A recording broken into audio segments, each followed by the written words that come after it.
Sawadee Kap, I'm JP Mestanza. Today is Tuesday, October 26th. Welcome to Phuket Extra, brought to you by pvcphuket.com. The Naga fireballs, also known as the Mekong lights, they're an annual phenomenon that has taken place along the Mekong River near the border with Laos across from Nong Khai province on the night of the end of Buddhist Lent. But now, some say that they have proof that this so-called phenomenon is actually people from the other side of the river shooting flares.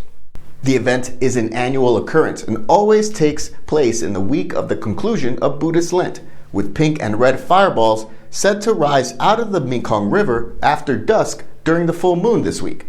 Many believe these lights were fireballs shot out by a mythical creature to celebrate the annual festival. Now, Sompon Kasawat, the administrator of a Facebook page that seeks to find the truth about the so-called fireballs, he's used drones to find out what happens. And he found out that they were actually flare gun shots from the Laos side of the Mekong River. There are 10 villages in Laos involved with shooting these flare guns, according to Sompo, just across from Thailand's Nong Khai province. He's now submitted a petition to the Laos embassy asking them to look into this. This isn't the first time that someone traced the source of the fireballs to Laotians across the border, as back in 2002, an ITV documentary from Britain showed soldiers from Laos shooting tracer rounds into the air just across the river from this same festival. For more, visit the link in the description. 17 years after more than 80 Muslim protesters suffocated to death while on military trucks in Narathiwat province, a human rights defender in Thailand is asking for justice, hoping to hold those responsible for the deaths.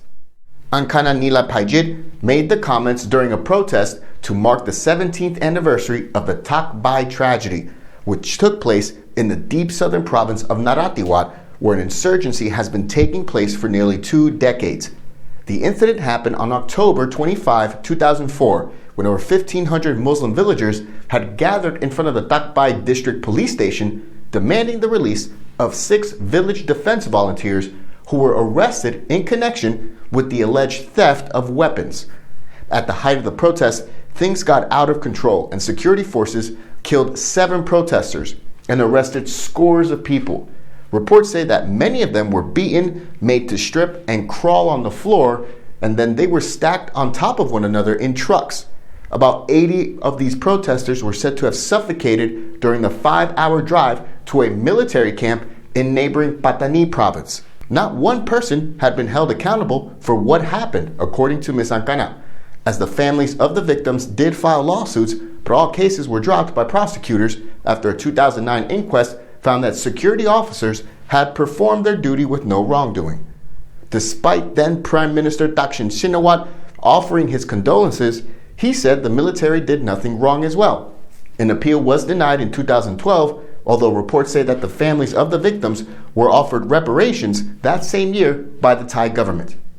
The statute of limitations regarding this case will expire in 3 years, and any chance for a trial would have to be within this window. This week, Ms. Ankana said, quote, "To mark the 17th anniversary, I urge all parties concerned to review the Thai justice administration system, especially when it comes to atrocities, to prevent more tragedies. In this Tak Bai case, we have 3 years to bring the case to court to have the truth revealed and established to return justice to the victims." For more, visit thephuket.com. Thai officials have approved a draft decree that would allow them to regulate digital platform service businesses that operate here in the kingdom in the hopes of maintaining financial and commercial stability while also preventing damage to consumers. The law would apply to all different kinds of digital platform services like social commerce, food delivery, space sharing, car sharing, online search engines, and online marketplaces.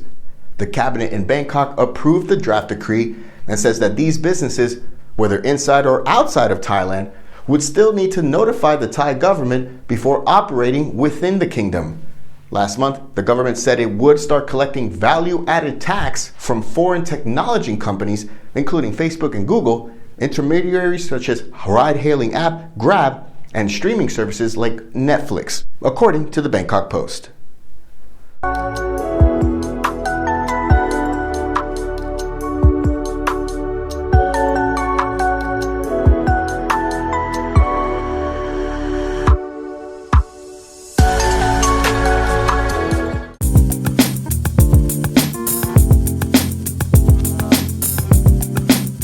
quality guaranteed since 2012. Call M Painting today.